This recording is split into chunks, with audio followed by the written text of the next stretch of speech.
여러분들은 이 세상에 운명이라는 것을 믿으시나요? 저는 모든 우연은 운명에서부터 이루어진다고 생각합니다. 제 인생에 귀인인 사람도 있고 두 번 다신 마주치고 싶지 않은 악인인 사람들도 분명 존재한다고 생각해요. 저는 제 운명을 바꿀 여러 우연들을 만났고 그로 인해 제 인생이 많이 달라졌다고 생각하고 있습니다. 20대 중반부터 이어져 온 인연이 40을 훌쩍 넘긴 지금까지도 이어지고 있다고 생각하니 참 신기할 따름입니다.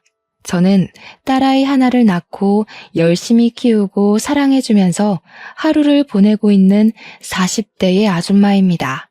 세월이 이렇게 흘렀나 하고 문득 제 인생을 돌아보다가 사연을 쓰게 되었습니다.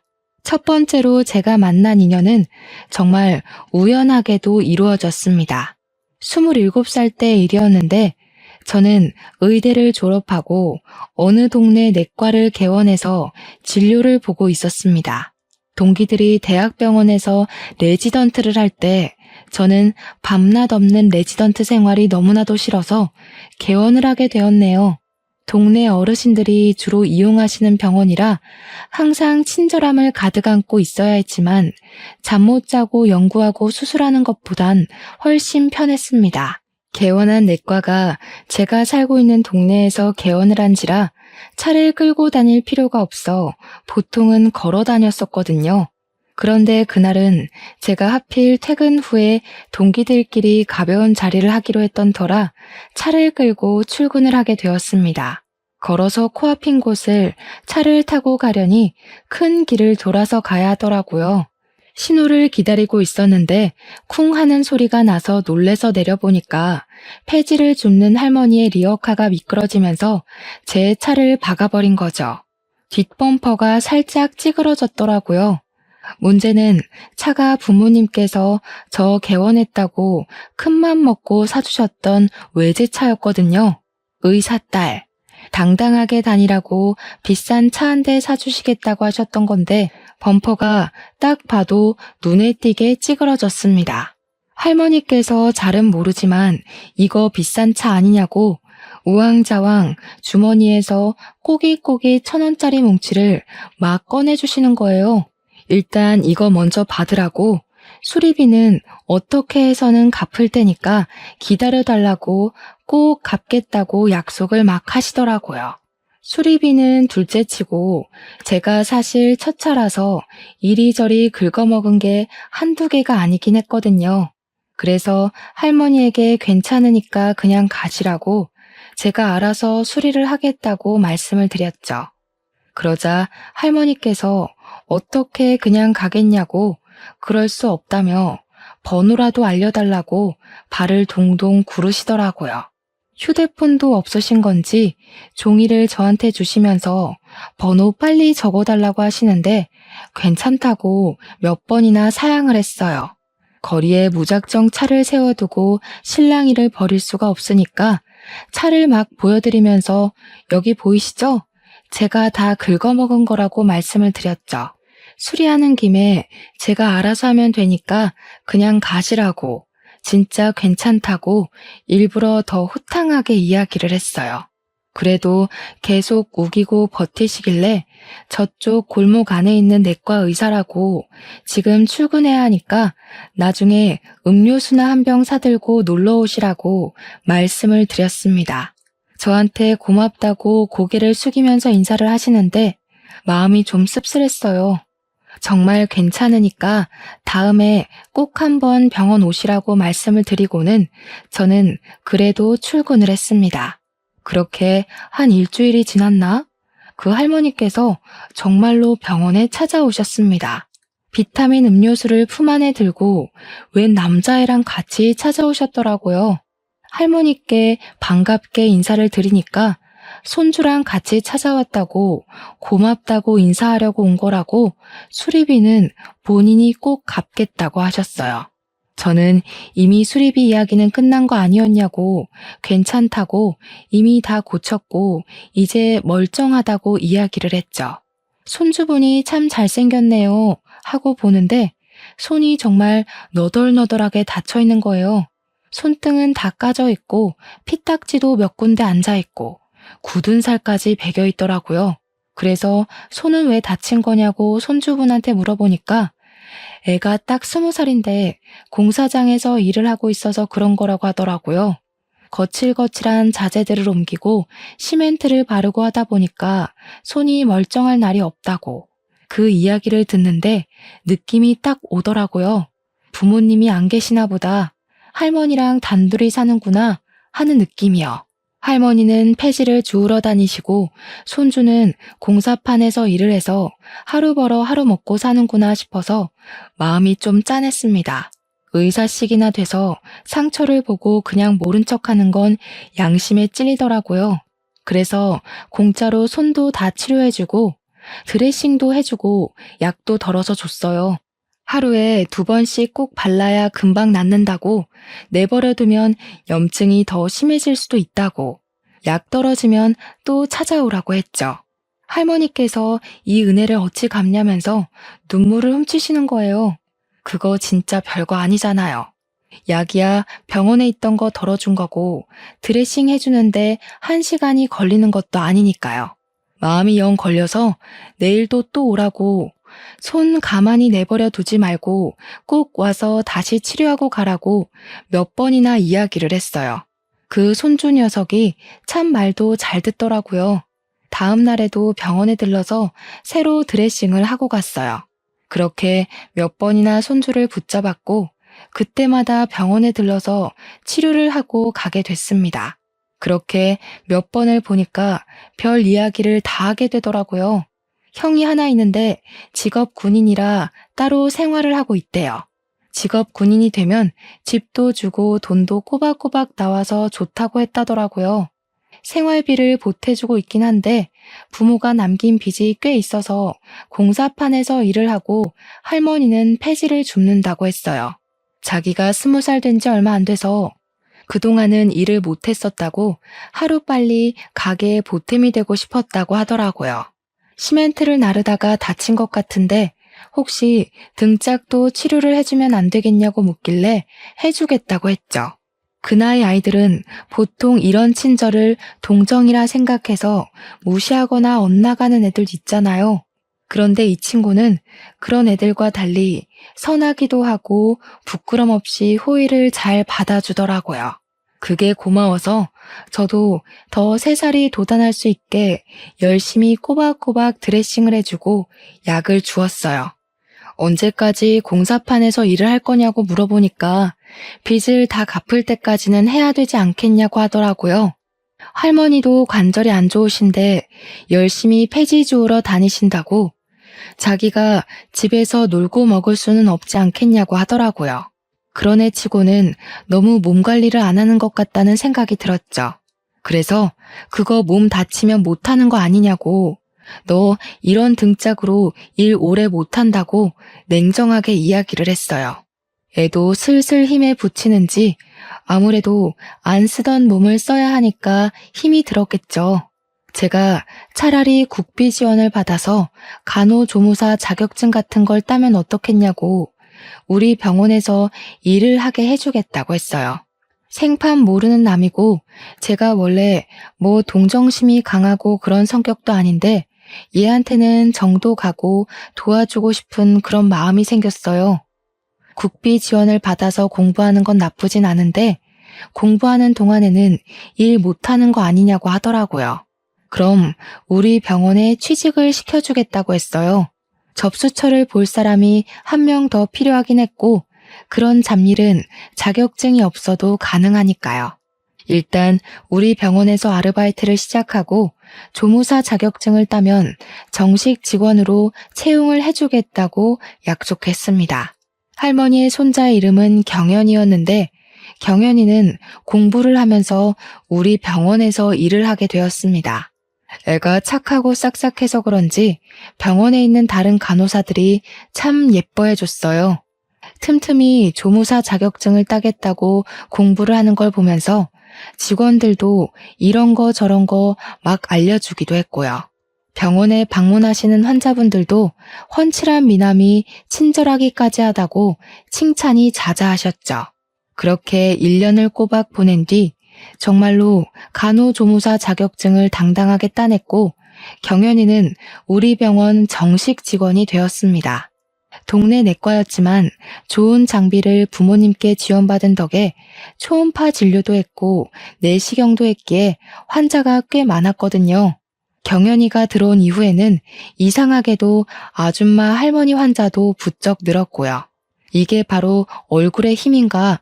이래서 아르바이트생은 잘생긴 애를 뽑아야 하는 건가 하는 생각도 했죠. 그전까지는 대기실에 정막이 가득했는데 경연이가 온 이후에 간식을 주시는 아주머니들이 늘어서 신기했습니다. 경연이는 아무것도 모른다는 얼굴로 저에게 케이크를 내밀며 저기 식당 아줌마가 주셨어요 하는데 웃음이 나더라고요. 서로 상부상조를 하면서 잘 지내고 있었는데 경연이에게 아주 잊지 못할 사건이 일어났습니다. 바로 취직한 경연이한테 잘됐다 잘됐다 하시던 할머니께서 노환으로 세상을 뜨게 되신 거였어요. 평생을 손주들 배골지 않게 하려고 폐지를 주었다가 라면을 사고 식빵을 사셨다는 할머님께서 따뜻한 밥 한 끼 제대로 대접도 못 해봤는데 그렇게 눈을 감으신 거죠. 손주들 뒷바라지만 하다가 돌아가셔서 얼마나 마음이 아팠는지 몰라요. 당연히 우리 직원들 전부 다 상갓집에 갔고요. 우는 경연이를 온 마음 다해서 모두가 위로를 해주었습니다. 경연이 옆에는 처음 보는 남자가 떡하니 서 있었는데 경연이랑 조금 닮은 듯 하면서도 훨씬 잘생기고 키도 큰 사람이었어요.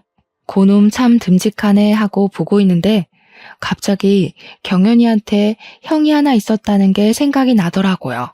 직업 군인이라던 그 형이구나 하고 보니까 생긴 게 군인처럼 각이 딱 잡혀있긴 하더라고요. 경연이한테 듣기로는 저보다 1살 어리다고 했었는데 실제로 보니까 어려 보이지 않았어요. 제가 너무 빤히 쳐다본 건지 경연이 형이 저한테 의사 선생님이시죠? 하면서 인사를 건넸습니다. 우리 경연이 바로 잡아주셔서 고맙다고 할머님이 그렇게 칭찬을 하셨다고 감사하다고 하더라고요. 그때도 저는 경연이의 형한테서 시선을 떼지 못했어요. 제가 지독한 외모지상주의거든요. 한눈에 반해버리고 만 것이죠. 할머니랑 가끔 통화할 때마다 제 이야기를 그렇게 했었다면서 은인이라고 했다고 계속 감사하다고 인사를 전하는데 귀에 들리지가 않더라고요. 은인이고 나발이고 너무 잘생겼다 하면서 혼자 속으로 생각을 하고 있었죠. 저한테 자기가 타지에서 혼자 생활을 하는 동안 동생이랑 할머니를 잘 챙기지 못해서 늘 마음이 무거웠었다고 하더라고요. 근데 제 덕에 경연이가 취직도 하게 되고 전문 자격증도 따게 돼서 기쁘다고요. 그때 제가 어떤 용기가 샘솟았는지 모르겠는데 고마우면 나중에 밥이라도 한 끼 사세요 하고 말했어요.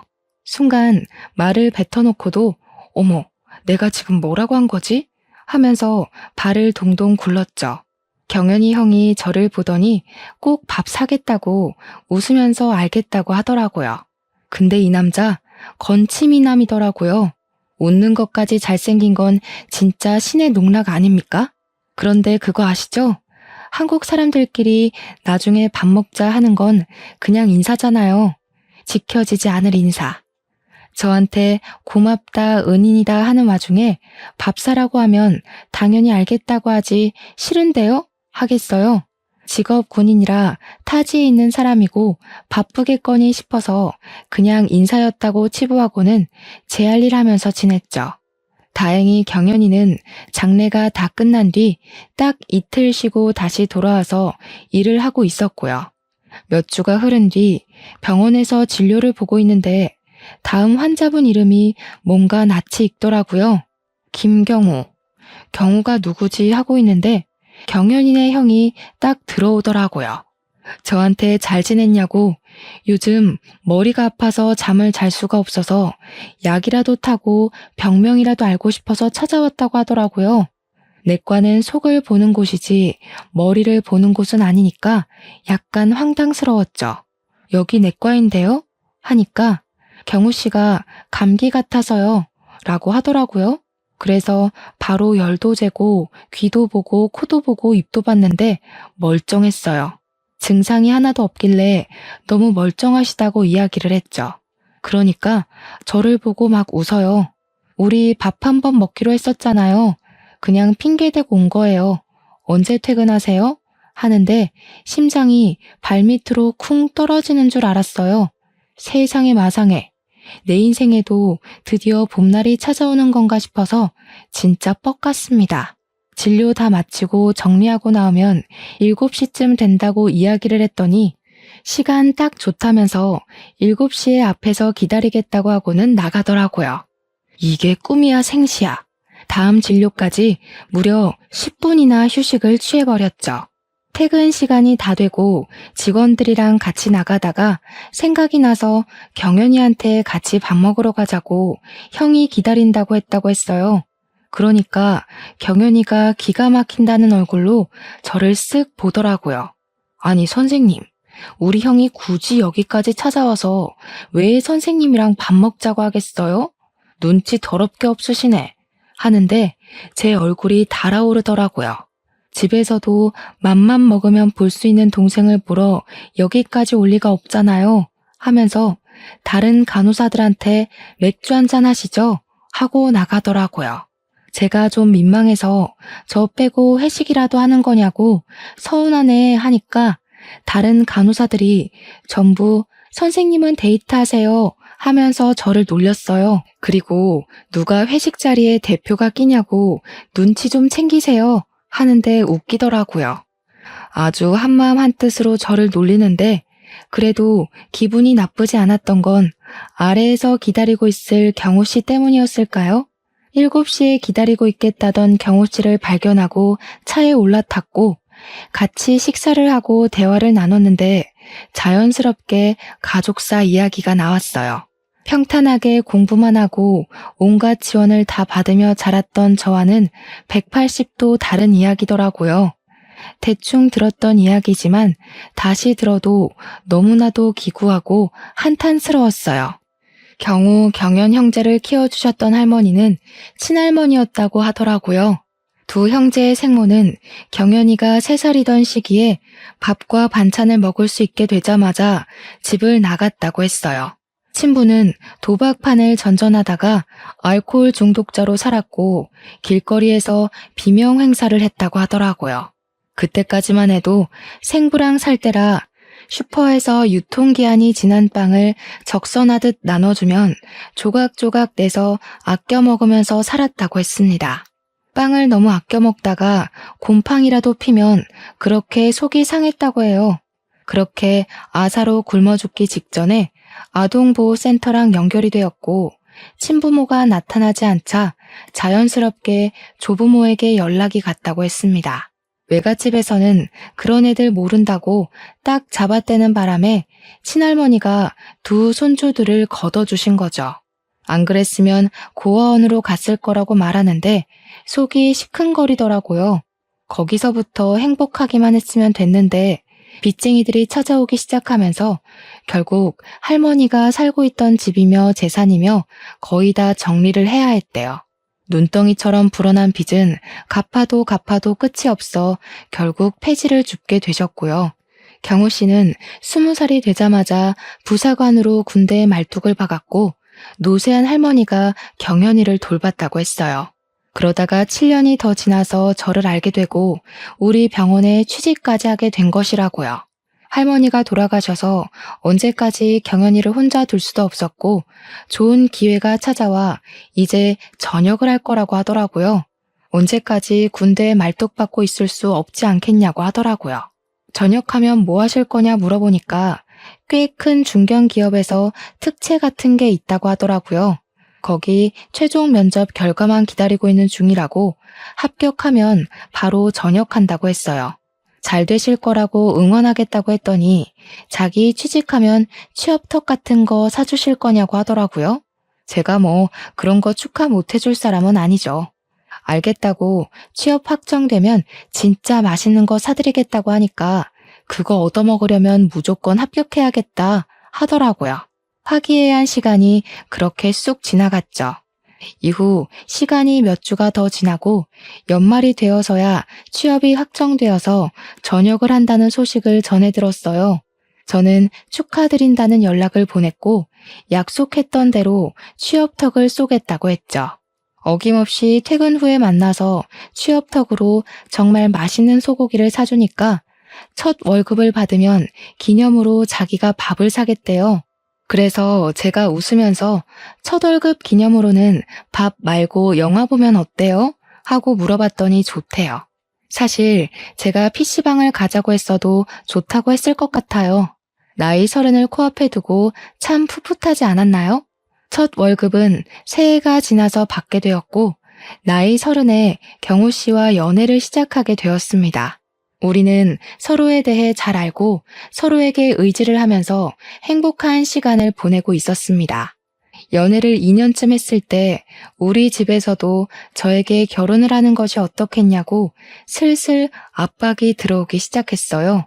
그때까지만 해도 제가 경호 씨와 연애를 하는 걸 집에서는 몰랐기 때문에 만나는 사람이 있다고 이야기를 했죠. 솔직히 고아에 책임져야 할 동생도 있고 빚까지 남아있는 상태에서 우리 부모님께서 좋아할 구석이 하나도 없다고 생각했어요. 이걸 솔직하게 이야기를 해야 하나 말아야 하나 싶었는데 경우 씨는 솔직하게 모든 걸 다 이야기하고 싫다고 하시면 깔끔하게 결혼을 포기하겠대요. 그래서 저는 경호 씨의 이야기를 포장하지 않고 있는 그대로 털어놓았고 제 이야기를 모두 들은 엄마는 막 우시더라고요. 형제가 힘들었겠다고요. 지금이라도 따뜻한 밥 잘 먹고 행복하게 살아야 하지 않겠냐며 집에 한번 데려오라고 하셨어요. 정신 나갔냐고 등짝 때리면서 반대할 줄 알았는데 너무 쉽게 허락의 말이 떨어지니까 어안이 벙벙하더라고요. 물론 아빠의 표정은 좀 좋지 않았어요. 우리 귀한 딸이 왜 그런 애랑 만나고 있냐 하는 표정이긴 했는데 우리 엄마 말이라면 죽는 신용까지 하시는 분이라 크게 걱정은 안 됐죠. 당장이라도 데려오라는 엄마의 말에 약속을 잡았고 두 형제 모두를 집으로 초대했습니다. 우리 집에 놀러온 경우 씨랑 경연이는 매우 놀란 얼굴이긴 했어요. 우리 엄마 취미가 정원을 가꾸는 거라서 집이 좀 궁전같이 생기긴 했었거든요. 정원도 있고 작은 온실 같은 것도 있고요. 평생을 반지하에서 살았으니까 우리 집이 좀 으리으리해 보이긴 했을 거예요. 아니나 다를까 경우 씨가 저한테 넌지시 이야기를 하더라고요. 집안 차이가 너무 심한 것 같다고. 만난 이후로 처음으로 자신감 없는 모습을 보여줬어요. 우리 집에서 그런 거 신경 쓰는 사람 하나도 없다고. 결혼하자고 제가 먼저 프로포즈를 했다니까요. 경연이는 넉살도 좋게 우리 부모님한테 어머니 아버지 하면서 이제 부모님이라고 생각해도 되겠냐고 엄청나게 외향적인 모습을 보여줬어요. 원래 그런 게 장점이 나이니까 그러려니 했지만 경우 씨는 그런 동생의 모습에 적응을 못한 얼굴이더라고요. 결혼식을 마치고 신혼집으로 입주를 할 때 당연히 경연이를 데리고 살 생각으로 집을 꾸며놨는데 부모님이 학을 떼시더라고요. 어디 신혼부부가 사는 집에 시동생까지 데리고 사냐면서 경연이를 본가에 데리고 와서 살 생각이라고 하셨습니다. 제가 더 놀래서 왜 그러시냐 했더니 하나뿐인 딸이 시집 가니까 외롭고 적적해서 그런다면서 경연이가 우리 아들이나 다름없잖아 하시더라고요. 엄마야 그렇다 치지만 아빠까지도 우리 아들 하는데 영 어색해가지고 알겠다고 했죠. 신혼부부 사이에서 눈치 보면서 지내는 것보다야 부모님이랑 지내는 게 경연이도 더 편할 것 같다고 생각이 들어서요. 경연이도 어찌나 우리 부모님을 잘 구워 삶았는지 저보다 더 친자식처럼 허물없이 지내더라고요. 그렇게 온 가족이 더할 나위 없이 행복하구나 하면서 지내고 있었는데 더 큰 축복이 저에게 찾아왔습니다. 나이 34살에 임신을 하게 된 겁니다. 뱃속에 자리 잡은 딸은 무럭무럭 건강하게 자랐고 친정이며 경연이며 남편이며 할 거 없이 제 발이 땅에 닿을 일이 없게 만들어주셨어요. 임신 기간 내내 정말 축복만 받으면서 지내다가 건강한 아이를 출산했고 산후조리원까지 잘 다녀왔습니다. 조리원에서 나오니 엄마가 산후조리사까지 집으로 보내주셔서 정말 아이의 예쁜 모습만 보면서 몸조리를 푹 쉬면서 할 수 있었어요. 몸조리를 잘하고 나니까 병원 일 하는 것도 하나도 버겁지 않았고 무엇보다 경연이랑 같이 일을 하니까 편하더라고요. 집에 무슨 일이 생기면 경연이가 대신 가서 처리도 해주고 남편도 월급을 따박따박 잘 벌어오고요. 빚도 다 갚았고 행복하다 싶은 순간 남편이 대기업에서 스카우트 제의를 받게 되었습니다. 영업직이던 남편을 눈여겨본 대기업에서 좋은 연봉과 조건으로 남편에게 이직 제의를 한 것이었죠. 남편은 다니던 회사에 사직서를 내고 마지막 출근하는 날 송별회를 하고 집에 돌아온다고 했어요. 그런데 하필 그 행복이 중첩되어 있는 순간 사고가 일어나게 되었습니다.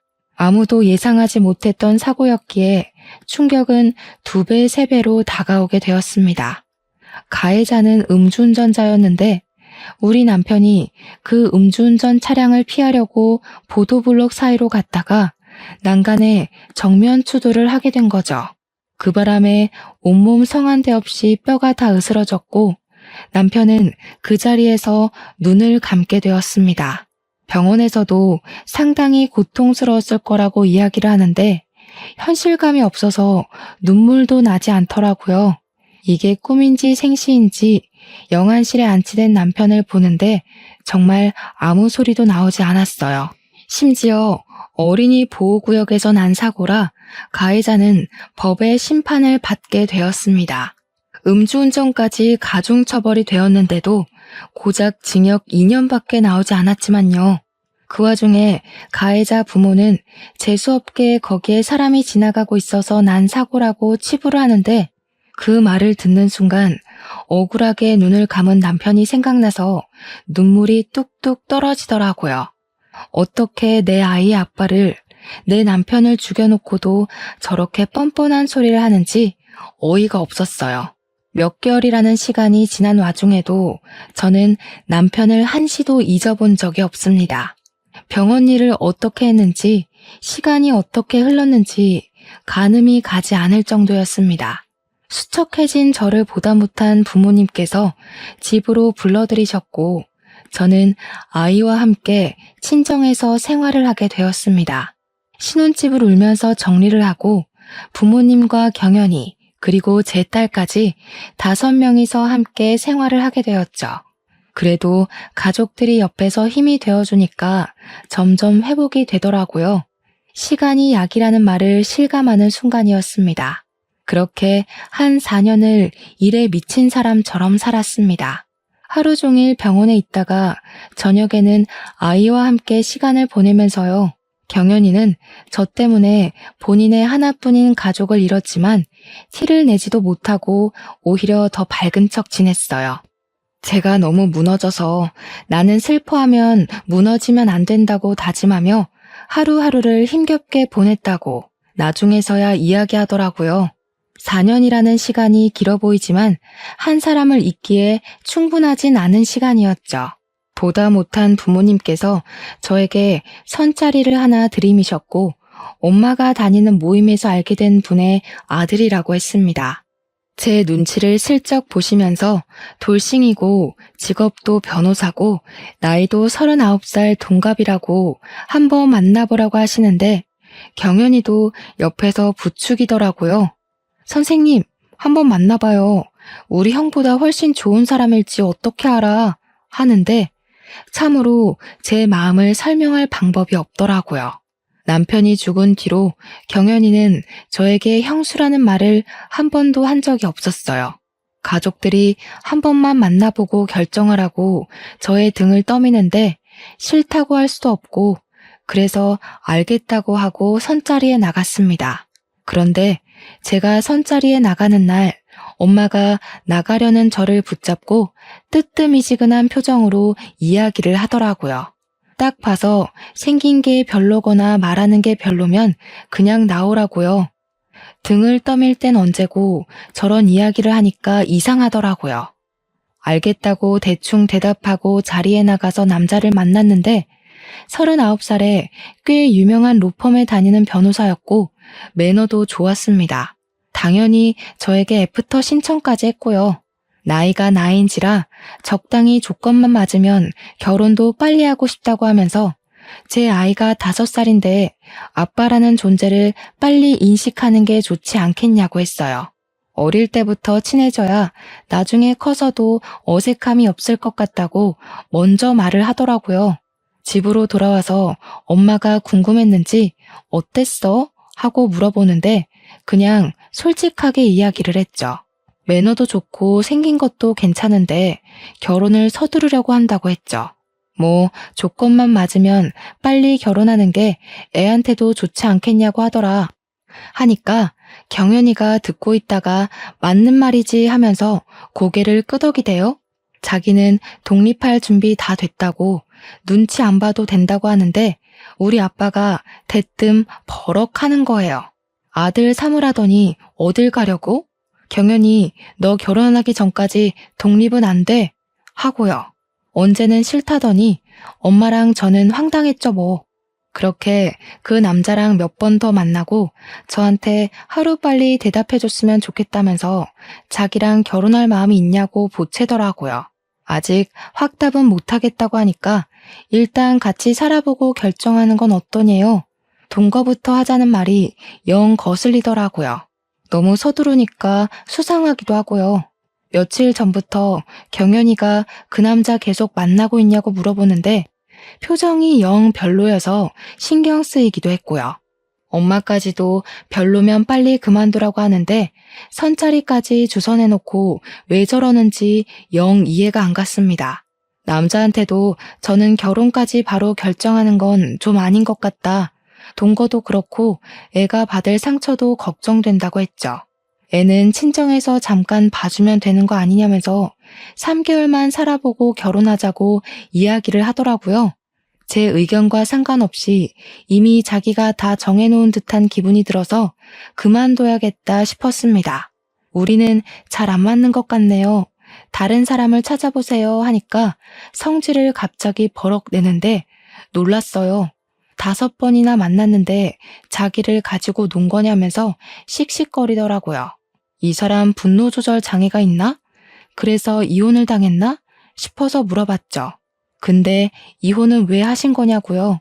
진즉 물어봤어야 했는데 조금 늦은 감이 있긴 했지만 지금이라도 알아야겠다 싶었어요. 이 남자가 갑자기 자리에 털썩 앉더니 죽었습니다. 이러는 거예요.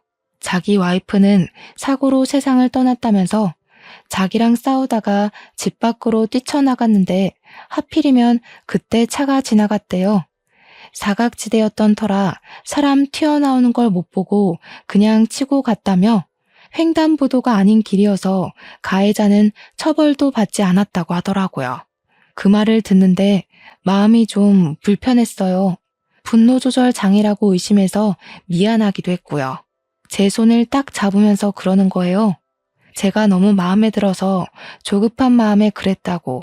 동거 이야기는 있고 몇 번 더 만나보고 결정하자고 하더라고요. 그렇게 5개월을 더 만났고 연애를 건너뛰고 결혼을 하기로 약속했어요. 수입도 안정적이고 일단 같은 아픔이 있어서 그런 건지 마음이 동하더라고요. 거기다가 제 딸한테 무척이나 잘해줬던 모습이 크게 와닿았어요. 아무래도 딸한테는 아빠가 있는 게 훨씬 더 좋을 테니까 그런 생각이 저를 지배하게 된 거죠. 양가의 이야기를 하고 둘 다 재혼인 터라 결혼식은 생략하기로 했습니다. 그냥 가족들끼리 밥이나 한 끼 먹으면서 혼인 서약만 하기로 하고 그렇게 다 정한 뒤 집으로 돌아와 잠을 자는데 그날 저녁에 꿈에서 남편이 나타난 거예요.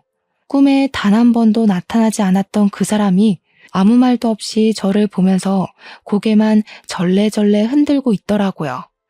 그런 남편을 보자 애 같아서 말을 해보라고 왜 그러는데 하며 들리지 않는 메아리를 치고 있었더니 제 손에 끼워진 반지를 빤히 보더라고요. 그러면서 고개를 절레절레 하면서 사라지는데 반지가 남편이 준 결혼 반지가 아니더라고요. 재혼할 남자가 준 반지였어요. 아, 이거 결혼하지 말라는 이야기구나 하는 순간 잠에서 깼습니다. 아침 먹으러 나오라는 소리에 주방으로 가니까 다들 자리에 앉아 있더라고요. 찝찝한 마음에 이 꿈 이야기를 할까 말까 고민을 하다가 다 같이 밥 먹는 자리에서 솔직하게 이야기를 했습니다. 너무 번갯불에 콩 구워 먹는 듯 결혼하는 것 같다고 고민이 된다고 이야기를 하니까 숙연해지더라고요. 우리 딸만 아무것도 모르는 채로 밥을 먹고 있는데 가족들 표정이 전부 똑같았어요. 은근히 저와 같은 생각을 하고 있었나 봐요. 너무 서두르는 것 같다, 등 떠밀려 결혼하는 것 같다는 생각이요. 지금 이야기하지 않으면 평생이 가도 못하겠다 싶어서 꿈 이야기를 꺼냈습니다. 사실 어젯밤 꿈에 경우 씨가 나와서 나한테 결혼하지 말라고 했어. 말을 한 건 아니고 나한테 절레절레 고개를 계속 흔드는데 내 마음이 영 찝찝하고 이상해. 나 이 결혼을 해야 할지 너무나도 고민이 돼서 그 말을 하니까 엄마가 숟가락을 턱 내려놓으시더라고요. 근데 그 표정이 이상해 보였어요. 예, 나도 우리 사위가 너 선보러 나간 날 꿈에 나왔어. 나한테 그 사람은 안 된다고 하더라고. 내가 너무 찝찝해서 너 나가는 거 계속 붙잡고 별로면 집으로 빨리 돌아오라고 한 거야. 우리 사위가 그런 말 괜히 할 사람도 아니고. 근데 꿈이라서 그냥 내가 노망이 났나 했지. 아니, 나만 그런 꿈을 꾼 게 아니었단 말이야? 나도 사위가 나오는 꿈을 얼마 전에 꿨는데 나한테 안 돼, 안 돼 하고 소리를 치더라고. 나는 또 로또 사지 말라는 꿈인 줄 알고 대수롭지 않게 생각했지. 엄마와 아빠 그리고 저의 시선은 몽땅 경연이에게 쏠렸어요. 우리 가족에게 모두 나왔으니 당연히 경연이 꿈에도 찾아왔을 거라고 생각했죠. 경연이가 입을 떡 벌리더니 자기도 꿈에 형이 나왔다고 이야기를 하더라고요. 형이 나한테는 그 남자를 우리 가족으로 받아주면 안 된다고. 우리 꿈에 전부 죽은 남편이 나왔으니까 너무나도 찝찝하잖아요. 이건 예산일이 아니라고 아빠는 당장 그 남자에 대해 알아봐야겠다고 했어요. 뒷조사라도 해봐야지 이 상태로는 죽어도 결혼 못 시킨다고. 아무리 미신을 안 믿는 집안이라지만 이 정도면 믿어야 하는 거 아니냐고 했습니다. 엄마도 계속 찝찝해하면서 결혼을 지금이라도 미루자고 이야기를 하자고 했어요. 제 손은 그때부터 덜덜 떨리기 시작했습니다. 아빠가 후배에게 뒷조사를 맡긴 동안 시간은 속절없이 흐르고 약속했던 혼인을 서약하는 날이 다가오고 말았어요. 미루자는 말에 남자는 화를 내면서 자기를 못 믿는 거냐고, 미루기만 해서는 되는 일이 없다고, 언제까지 미루냐고 화를 냈죠. 어떻게 하나 갈팡질팡하는 사이에 아빠의 후배가 집으로 찾아온 거예요. 아빠한테 선배, 이 새끼 누구예요? 하면서 수상한 게 한두 개가 아니라서 조사하는데 오래 걸렸다고 하더라고요. 이 후배란 사람이 아빠랑은 고향 선후배 사이인데 경찰이라고 하더라고요. 아빠가 빨리 이야기 좀 해보라고 답답하다고 하니까 후배라는 분이 하는 말이 아주 기함을 토하게 만들었습니다. 전 부인 사망사고 알죠? 교통사고로 처리가 되긴 했는데 영 이상하단 말이야. 단순 교통사고로 마무리가 됐는데 그 사건을 담당했던 형사가 그 사건 이후에 로또라도 당첨된 건지 집도 이사가고 차도 바꾸고 경찰도 그만뒀대. 여기서부터 냄새가 폴폴 나더라. 그뿐만이 아니라 교통사고 가해자도 엄청 빵빵한 로펌에서 변호를 해가지고 징역도 안 살고 집행유예 받았거든? 근데 그 로펌이 지금 이 새끼가 다니는 로펌이다 이거야.